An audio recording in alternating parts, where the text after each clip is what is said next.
آج دوپہر میں اس کی نورین بیگم سے بات ہوئی تھی، جس سے اسے پتہ چلا کہ زارا اس سے سخت والی ناراض ہے۔ اس لیے اپنا آج کا پورا بزی دن گزارنے کے بعد بھی اس نے ریسٹ کرنے کو نہیں بلکہ زارا سے بات کرنے کو ترجیح دی۔ بھائی، ایک بات مانیں گے؟ زارا نے التجائی انداز میں کہا۔ بولو میری جان، تم حکم کرو، ارسلان نے اس کی التجائی انداز پر پیار سے کہا۔ بھائی، اب آپ یہ جاب چھوڑ دینا، آپ کو جاب کرنے کی کیا ضرورت ہے؟ ابو کا سارا بزنس آپ کا ہی ہے، آپ مالک ہیں اس بزنس کے، پھر بھی آپ پچھلے 2 سال سے اپنے بزنس پر اس جاب کو ترجیح دے رہے ہیں۔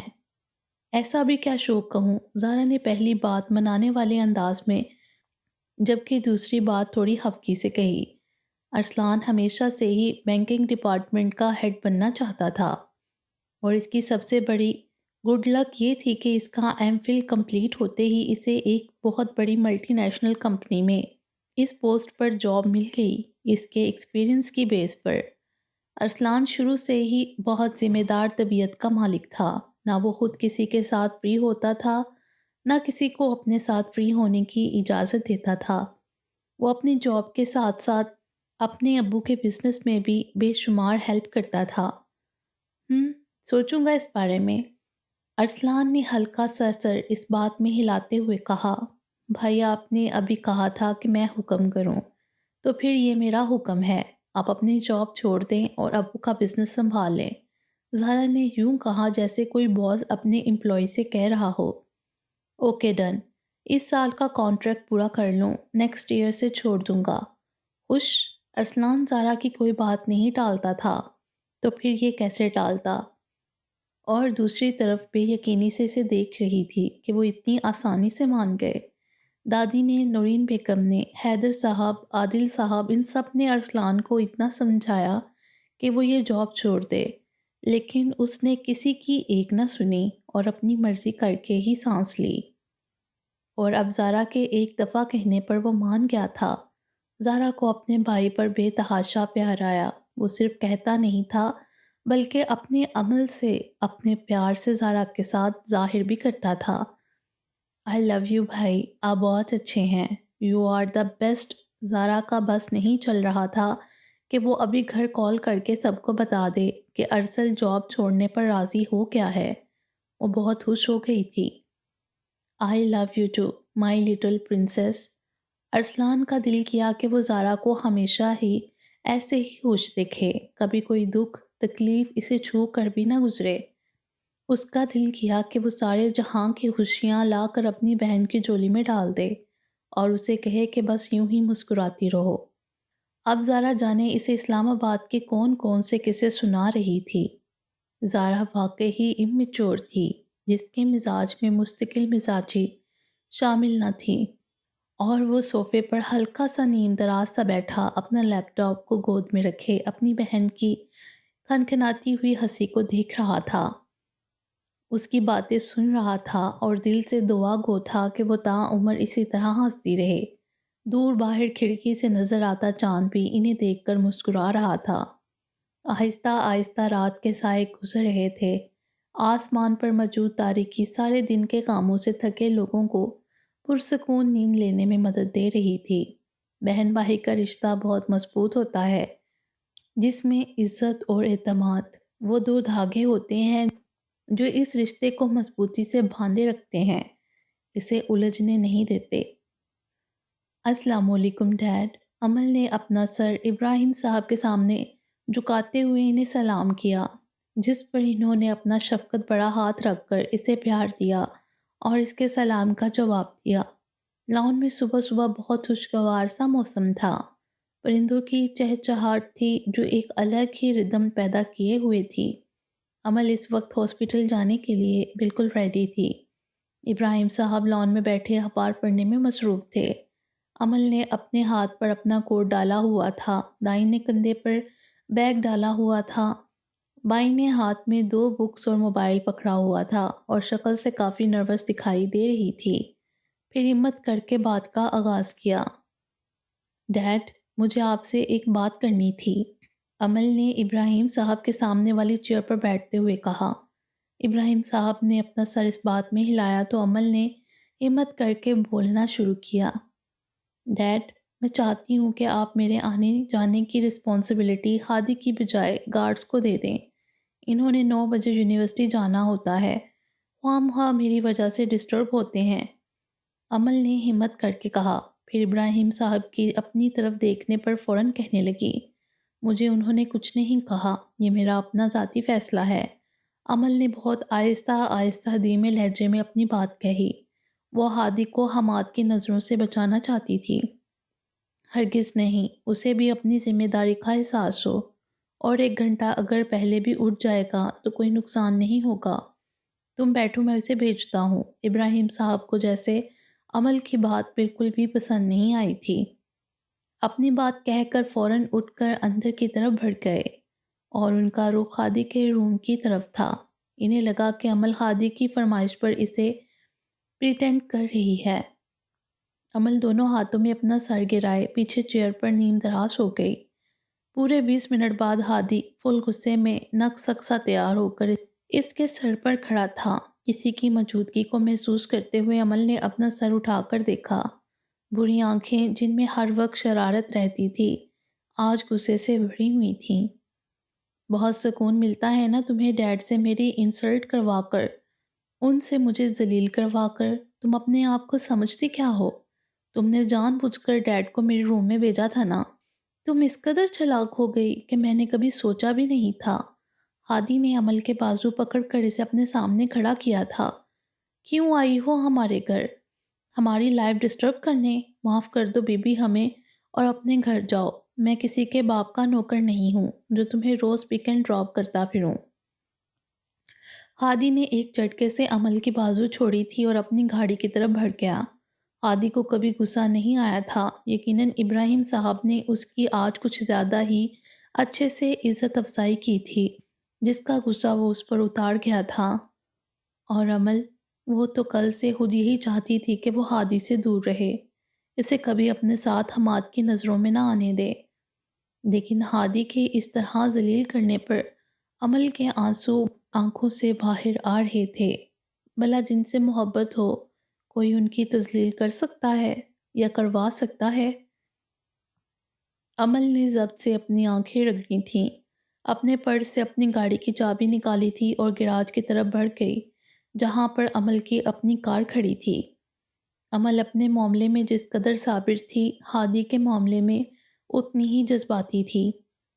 عمل نے گراج میں کھڑی اپنی گاڑی ریورس کر کے باہر نکالی اور بغیر ہادی کو دیکھے فل سپیڈ میں اپنی کار گیٹ سے باہر نکالتے ہوئے وہاں سے چلی گئی، جبکہ ہادی جو کہ اپنی گاڑی کے پاس کھڑا اس کا انتظار کر رہا تھا، عمل کو اپنی گاڑی میں جاتا دیکھ کر زور سے اپنی بائنی ٹانگ اپنی گاڑی پر ماری تھی، پھر جھٹکے سے اپنی گاڑی کا دروازہ کھول کر اندر بیٹھا تھا۔ اپنی گاڑی کو عمل کی گاڑی کی مخالف سمت میں تیزی سے ڈال دیا تھا، جبکہ ہادی غصے سے مسلسل عمل کو کوس رہا تھا کہ اللہ کرے اس میسنی کا ایکسیڈنٹ ہو جائے تاکہ ہمیشہ ہمیشہ کے لیے میری اسے جان چھوٹے۔ ڈیڈ کی چمچی نہ ہو تو چڑیل، نہیں کالے بالوں والی چڑیل، فتنی، ڈائن۔ I hate you عمل Fatima, you are always tease me، kidded me، I don't like you۔ ہادی نے ایک جھٹکے سے اپنی گاڑی کو سائڈ پر لگاتے ہوئے زور سے اسٹیئرنگ وہیل پر ہاتھ مارتے ہوئے کہا اور اپنا سر اسٹیئرنگ وہیل پر رکھتے ہوئے اپنی صبح والی انسلٹ یاد کرنے لگا۔ ابراہیم صاحب نے کھینچ کر کمفرٹر اس کے منہ سے اتارا اور اسے آواز دی، محض آواز نہیں، دل دہلا دینے والی دھاڑ۔ ہادی ان کے کمفرٹر اتارنے پر کسمسایا تھا اور ان کے آواز دینے پر ہڑبڑا کر اٹھا تھا۔ شکر ہے تمہاری آنکھ کھل گئی، ورنہ مجھے تو اپنے صاحبزادے سے ایک آواز پر اٹھنے کی بالکل بھی امید نہیں تھی۔ ابراہیم صاحب اس کے سر پر کھڑے تھے۔ ہادی نے نیند سے اپنی آنکھیں ملتے ہوئے پوری آنکھیں کھولنے کی کوشش کی اور پوچھا، جی ڈیڈ خیریت؟ نہ بیٹا جی، خیریت کا لفظ تو میری زندگی سے اسی دن نکل گیا تھا جس دن تم پیدا ہوئے تھے۔ جب میں نے تم سے کہا تھا کہ تم نے عمل کو پک اینڈ ڈراپ کرنا ہے تو پھر تم ابھی تک تیار کیوں نہیں ہوئے؟ کیا تمہیں نہیں پتا کہ وہ 8 بجے جاتی ہے؟ میرا ہی دماغ خراب تھا، جو میں نے اس قدر اچھی اور نیک لڑکی کو تم جیسے نالائق کے سر منڈ دیا۔ پورے 10 منٹ میں تیار ہو کر نیچے پہنچو، وہ تمہارا انتظار کر رہی ہے۔ ابراہیم صاحب اپنی بات کہہ کر ہادی پر ایک ملامتی نظر ڈالتے ہوئے کمرے سے باہر چلے گئے، جبکہ ہادی کو یہ سراسر عمل کی کوئی سازش لگی اسے ڈیڈ سے ذلیل کروانے کی، اور وہ بہت برے موڈ میں فریش ہو کر نیچے گیا تھا، عمل کی طبیعت صاف کرنے کی نیت سے۔ مگر مجال ہے جو عمل فاطمہ اس کا تھوڑا سا بھی رو برداشت کرتی ہو۔ اگر ہادی نے انسلٹ کی تو وہ اپنی گاڑی لے کر چلی گئی، اسے ہادی کی کسی مہربانی سے کوئی غرض نہیں تھی۔ یہ بات ہادی کو کھلتی تھی کہ عمل اسے کسی خاطر میں نہیں لاتی، اسے اپنی دولت کا، اپنے حسن کا بہت غرور ہے وغیرہ وغیرہ۔ اللہ جانے ان دونوں کا کیا بننا تھا، ایک سیر تھا تو دوسرا سوا سیر۔ ارسلان جس وقت گھر پہنچا تو سب ناشتہ کر رہے تھے، وہ ناشتے کے دوران ہی سب سے ملا تھا، جبکہ سامنے بیٹھی ماہم سے اپنا ناشتہ کرنا مشکل ہو رہا تھا۔ اس کا دل کر رہا تھا کہ وہ کہیں چھپ جائے، جانے کیوں ماہم کی ہارٹ بیٹ بہت تیز ہو گئی تھی۔ ارسلان نے ایک نظر ماہم کو دیکھا جو کہ اب واپس اپنی صحت کی طرف لوٹ رہی تھی۔ سب کے بے انتہا فورس کرنے پر بھی ارسلان نے ناشتہ نہیں کیا تھا اور سونے کے لیے اپنے کمرے چلا گیا۔ اس دوران وہ نورین بیگم کو تلقین کر کے گیا تھا کہ وہ کافی تھکا ہوا ہے، کوئی اسے ڈسٹرب نہ کرے، وہ اپنی مرضی سے اٹھے گا۔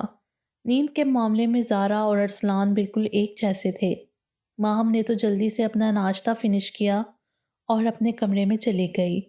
باقی سب بھی ناشتے کے بعد اپنے روزمرہ کے کاموں میں بزی ہو گئے۔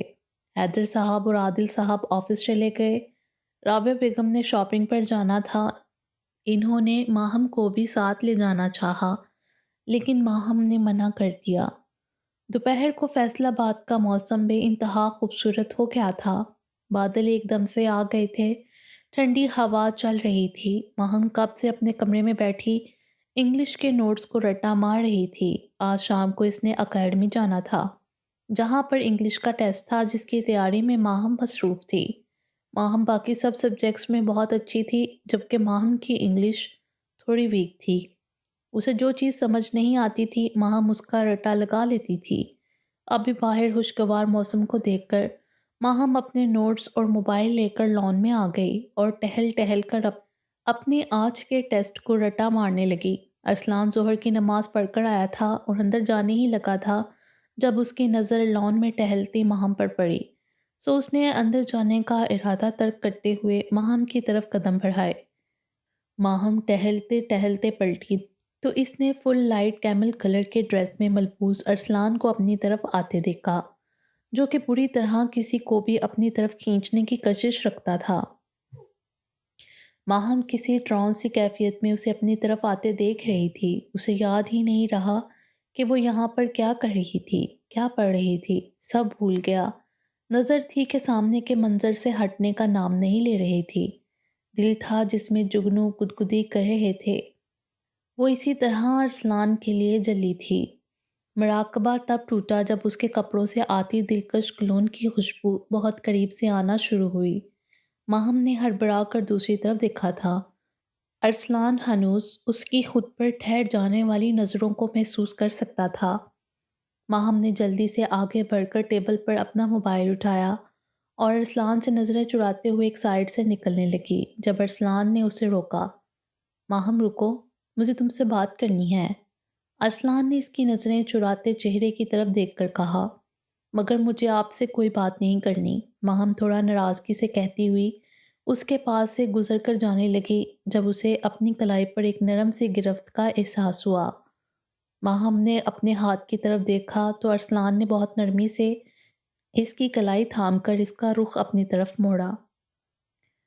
مگر مجھے تو کرنی ہے، ارسلان نے اسے اپنے سامنے کرتے ہوئے کہا۔ ماہم کا ہاتھ ہنوز اس نے تھام رکھا تھا۔ ماہم نے آگے سے کچھ نہیں کہا تھا، بس ایک نظر اس کو دیکھ کر اپنا چہرہ دوسری طرف کر لیا، جیسے اجازت دی ہو کہ بولیں، کیا بولنا ہے، میں سن رہی ہوں۔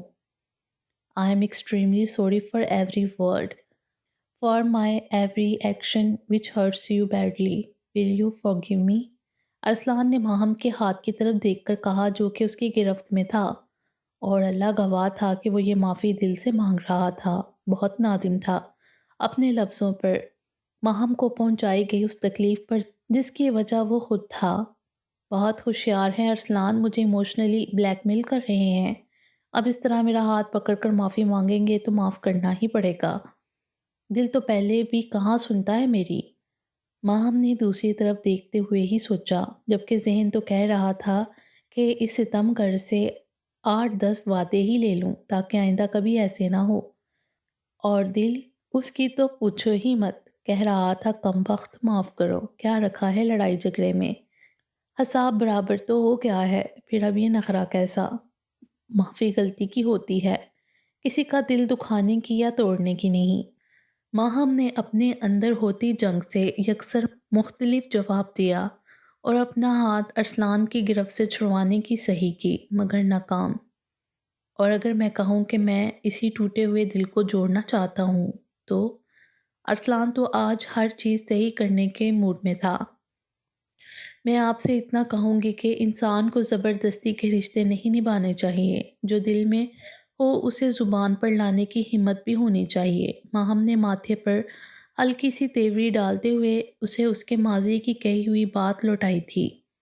بالکل صحیح کہہ رہی ہو، ارسلان نے بہت فرما برداری سے ماہم کی بات سے محظوظ ہوتے ہوئے ہاں میں ہاں ملائی، جس پر ماہم کو تپ چڑھی۔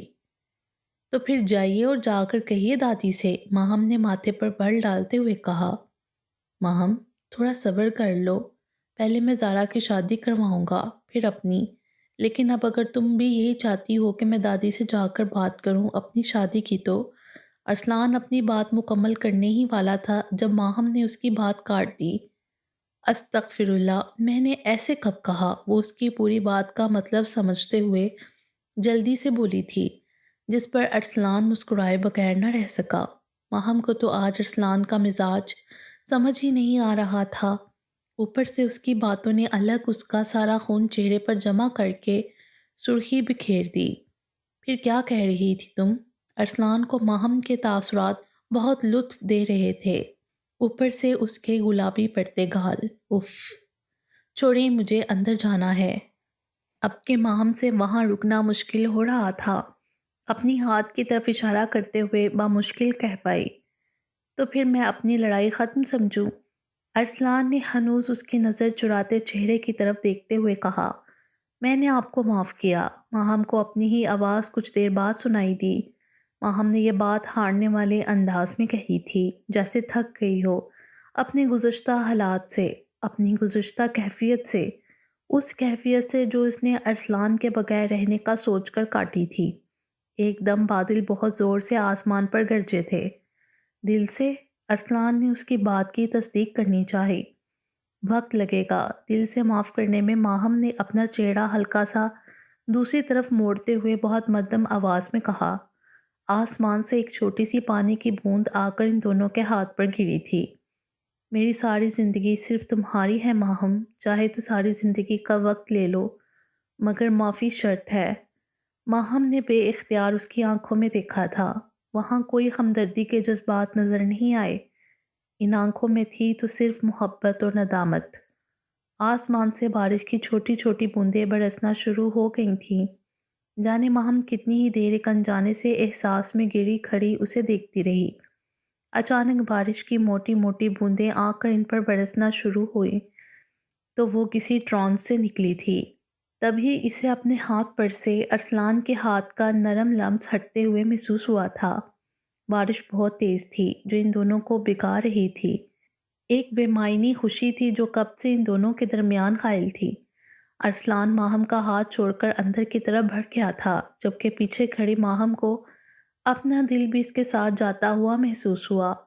ماہم نے اوپر آسمان کی طرف دیکھا تھا اور دل سے مسکرائی تھی، اسے اپنے پورے جسم میں سکون کی لہر دوڑتی ہوئی محسوس ہوئی، اور اس بات کا گواہ صرف اللہ تھا کہ ماہم نے ارسلان کو دل سے معاف کیا تھا، اور بے شک ہمارا رب معاف کرنے والوں کو پسند کرتا ہے۔ اس آیت کا ترجمہ ہمیں ہمیشہ تب ہی اچھا لگتا ہے جب ہم نے خود کسی سے معافی مانگنی ہو، جبکہ اگر ہم نے خود کسی کو معاف کرنا ہو تو ہم کسی آیت کا ترجمہ، کوئی اصلاح کی بات نہیں سنتے۔ نظر آتا ہے تو صرف اپنا درد، اپنی تکلیف، باقی سب تو بہت پیچھے رہ جاتا ہے۔ حدید تھرڈ فلور کی بلڈنگ کے بزنس ڈپارٹمنٹ میں اپنی کلاس کی بڑی پوری دیوار میں نصب ونڈو میں کھڑا نیچے تیزی سے ادھر ادھر آتے جاتے اسٹوڈنٹس کو دیکھ رہا تھا۔ حدید نے فل بلیک پینٹ پر ہاف سلیوز والی ٹی شرٹ پہنی ہوئی تھی۔ شرٹ کے کالر میں اس کے سفید بے داغ گردن کسی مغرور شہزادے کی طرح کھڑی تھی۔ اس کی ہاف سلیو سے جھانکتے اس کے سفید بازو اپنے ہاتھوں کو پینٹ کی جیب میں اڑے سے۔ اپنے گرے کلر کی اداس آنکھوں پر اس نے بلیک شیڈز لگائے ہوئے تھے جو کہ حدید کی کھڑی مغرور ناک پر ٹکی اس کی پرسنالٹی کو چار چاند لگا رہی تھی۔ وہ اس بلڈنگ کے اس پورشن میں کھڑا کسی رعایا کا شہزادہ معلوم ہوتا تھا جو اپنی رعایا کے مسائل سننے کے لیے یا ان سے ملاقات کرنے وہاں کھڑا ہو۔ وہ بالکل اسٹریٹ کھڑا تھا اور اپنے خیالوں کی دنیا میں کھویا ہوا تھا جب کوئی نرم سا لمس اسے اپنے بازو پر رینگتا ہوا محسوس ہوا۔ حدید اپنے خیالات سے نکلا تھا اور سرایت سے گردن موڑ کر اپنے بائیں طرف کھڑی لڑکی کو گھور کر دیکھا۔ وہ ابھی پلٹا ہی تھا جب وہ حدید کے بازوؤں سے لپٹ گئی۔ میں نے تمہیں کتنا مس کیا حدید، آخر تم میری کال کیوں نہیں اٹینڈ کر رہے تھے؟ اب اتنا غرور بھی اچھا نہیں ہوتا، وہ شکوہ کر رہی تھی جیسے حدید کے ماضی میں اس کے ساتھ بہت اچھے تعلقات استوار ہوں۔ حدید کے ماتھے کی رگیں تنی تھیں، اس کے سفید بے داغ پیشانی پر ان گنت بل پڑے تھے اور اس نے ایک جھٹکے سے اس کے بازو سے پکڑ کر اسے خود سے دور کیا تھا۔ What the hell you are doing? I don't like this kind of attitude. Stay away from me. Otherwise I will behave you badly. انگلی اٹھا کر اسے وارن کرتا، اپنے پاس پڑی چیئر کو ٹانگ مارتا وہ غصے سے باہر کی طرف بڑھا تھا، جبکہ اس کے پاس کھڑی علینا نے حد درجہ حیرانی سے حدید کے غصے کو، اس کے جھٹکنے کو، اسے اگنور کرنے پر، اس کی خود کو تذلیل کرنے کو بہت غور سے دیکھا تھا اور پیر پٹکتے ہوئے باہر کی طرف بڑھی تھی، جبکہ اسے ہادی نے ہی کہا تھا کہ حدید تمہیں بہت مس کرتا ہے، دیوداس بنا بیٹھا ہے تمہارے لیے، ایک دفعہ جا کر اس سے مل لو، بیچارہ خوش ہو جائے گا۔ جبکہ یہ سب اس نے حدید کی کلاس لگانے کی غرض سے کیا تھا، لیکن اس کے پیچھے یہ معاملہ کسی اور روش میں ہی نکل گیا تھا۔ علینا کو اگر اس وقت ہادی کہیں مل جاتا تو وہ یقیناً اس کا سر کھول دیتی۔ اس قدر انسلٹ کی تھی اس کی ہادی نے کہ اسے رہ رہ کر ہادی کی باتیں یاد آتی اور ان پر بے تحاشا غصہ۔ ہادی حدید کو 5 منٹ ویٹ کرنے کا کہہ کر خود سر کے آفس میں اپنی فائل سبمٹ کروانے گیا تھا اور حدید پچھلے آدھے گھنٹے سے کھڑا اس کا انتظار کر رہا تھا، لیکن وہ ابھی تک نہیں آیا تھا۔ اوپر سے علینا کی حرکت نے اس کا دماغ خراب کیا تھا۔ حدید کل رات سے بے حد مضطرب تھا۔ زارا سے اپنی فیلنگز کا اظہار کرنے کے بعد وہ کل رات 3 بجے تک بے مقصد اسلام آباد کی سڑکوں پر فل سپیڈ میں گاڑی دوڑاتا رہا، لیکن اس کے اندر کی بے چینی تھی کہ ختم ہونے کا نام ہی نہیں لے رہی تھی۔ اسے سمجھ نہیں آ رہا تھا کہ وہ کیوں ایک لڑکی کے لیے خود کو ڈسٹرب کر رہا ہے۔ یہ وہ واحد چیز تھی جو حدید پیسوں سے خرید نہیں سکتا تھا۔ بھلا سچی محبت اور سچے جذبے بھی کبھی بکا کرتے ہیں؟ اس سے پہلے تو ہر چیز اس کی دسترس میں تھی۔ حدید کے نزدیک پیسہ وہ طاقت تھا جو ایک اچھی اور من چاہی زندگی گزارنے کا سب سے بڑا ذریعہ ہے۔ شاید اس کی یہ سوچ صحیح تھی۔ آج تک مصطفیٰ صاحب اسے پیسوں میں ہی تو تولتے آئے تھے۔ مصطفیٰ صاحب کے اپنے اکلوتے بیٹے میں جان تھی۔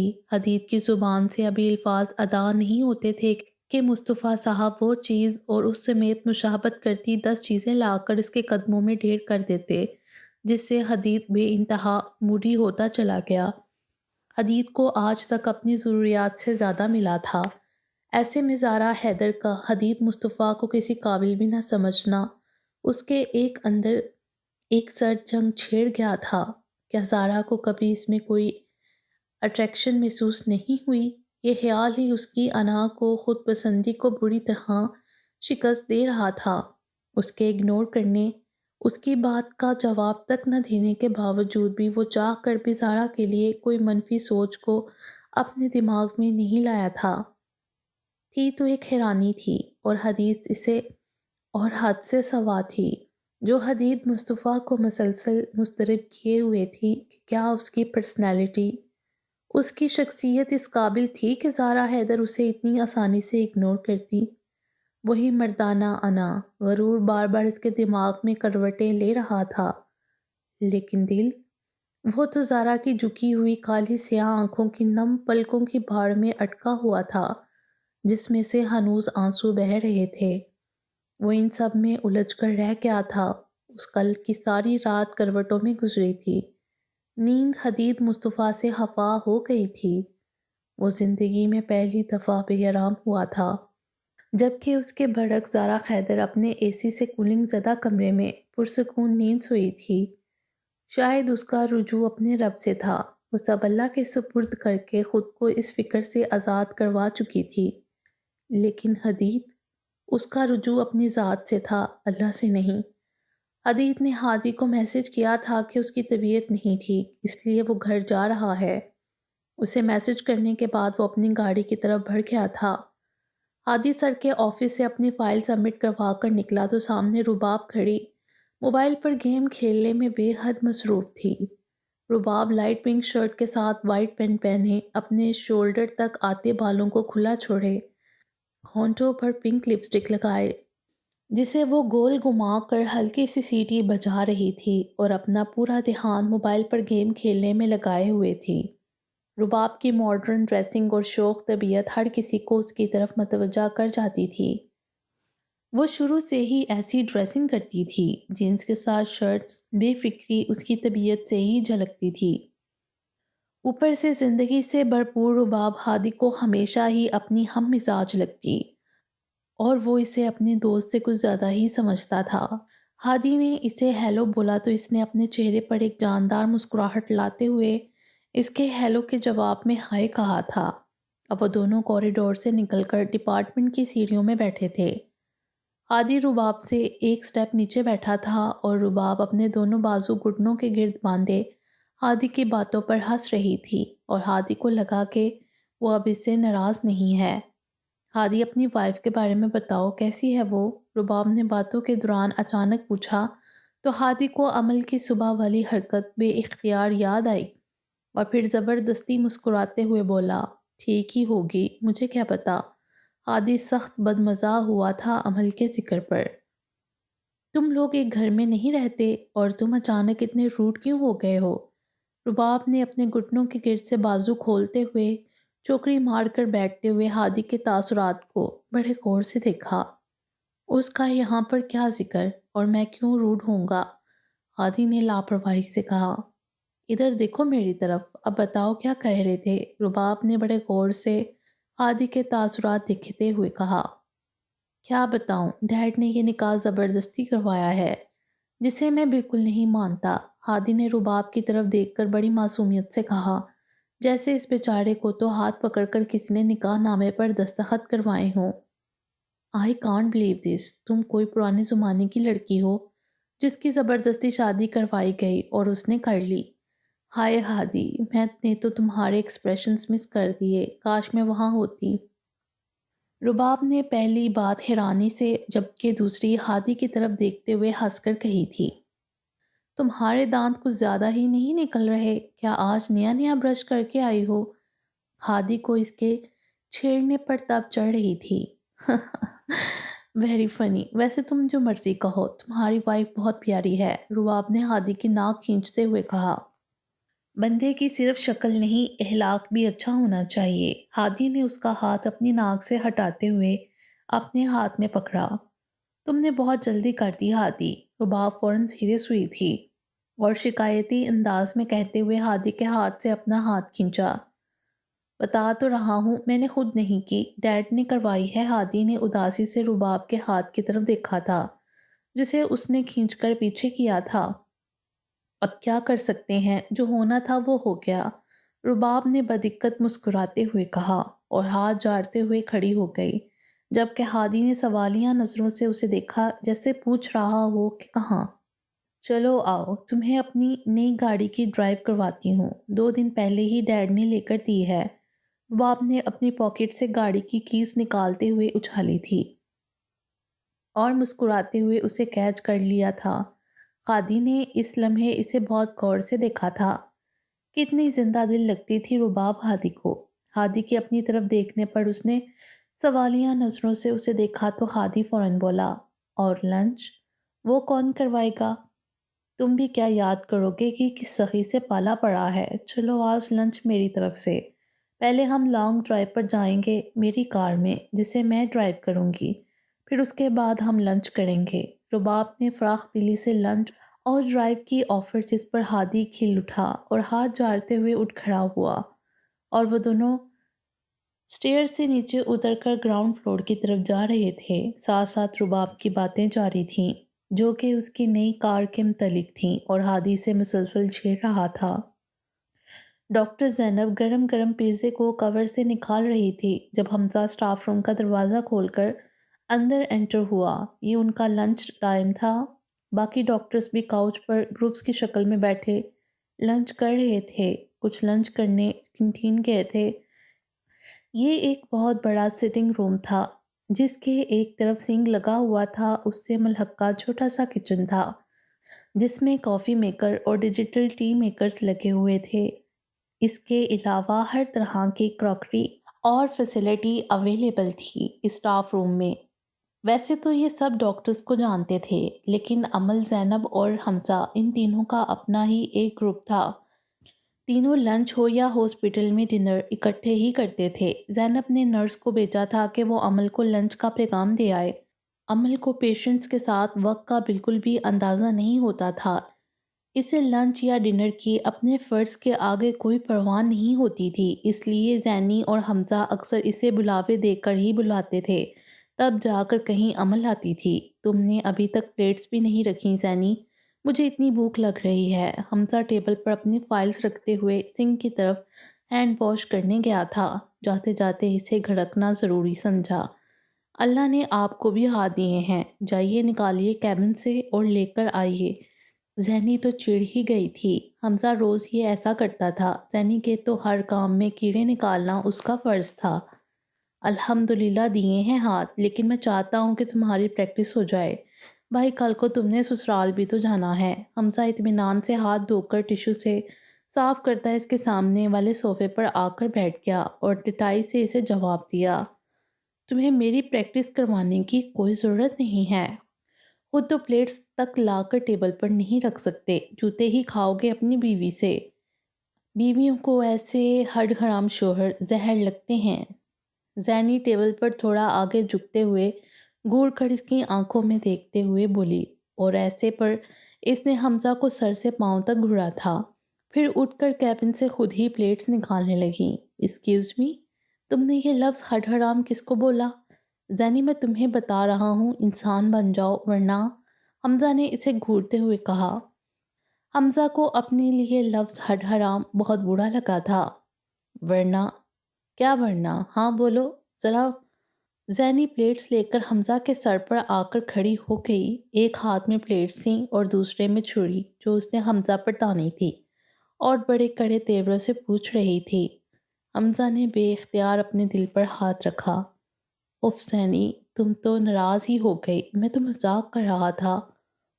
اور یہ ایسے نہیں پکڑتے، لگ جاتی ہے۔ اس نے اس کے ہاتھ سے چھری پکڑی۔ ڈاکٹر زینب آپ اتنی جلائی کیوں ہیں؟ حمزہ نے تھوڑا جزبز ہو کر پوچھا اور پھر اس کے ہاتھ سے پلیٹس لے کر ٹیبل پر رکھیں۔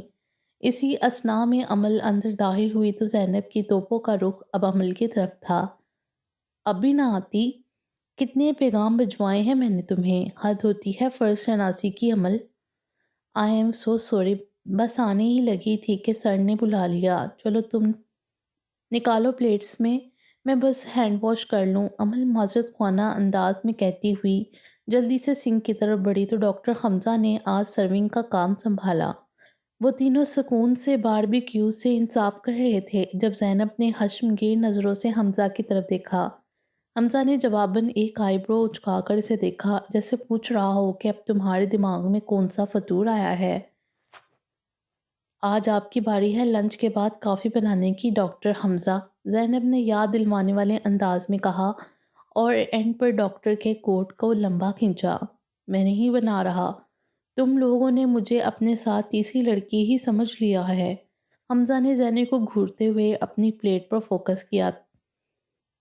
ایکسکیوز می، جب یہ رول ہم نے بنایا تھا کہ ہم تینوں باری باری کافی بنائیں گے تو آپ ہی سب سے آگے تھے، اور آپ ہی نے تو کہا تھا کہ اگر کوئی رول کو فالو نہیں کرے گا تو 5,000 از اے پنشمنٹ دے گا۔ چلے لائیے پیسے دیے۔ زینی نے اسے اس کی بات یاد دلوانے کے ساتھ ساتھ ہتھیلی آگے بھی لا کر پیسوں کا بھی تقاضا کیا، جس پر عمل نے بھی اس کا بھرپور ساتھ دیا۔ بہت چالاک ہو تم دونوں، جہاں پر اپنے مطلب کی بات ہوتی ہے وہاں پر دونوں فوراً اکٹھا ہو جاتی ہیں اور مجھ غریب کو اکیلا چھوڑ دیتی ہوں۔ بنا رہا ہوں کافی، پہلے یہ تو فنش کر لو، جیسے جان اٹکی ہوئی ہے تم دونوں کی کافی میں۔ حمزہ نے برے برے سے منہ بنا کر انہیں ان کی خوش اخلاقی جتلائی، جس پر عمل اور زینی دونوں کھلکھلا کر ہنسی تھیں، اور حمزہ منہ بسوڑتا ہوا کافی بنانے اٹھ گیا تھا۔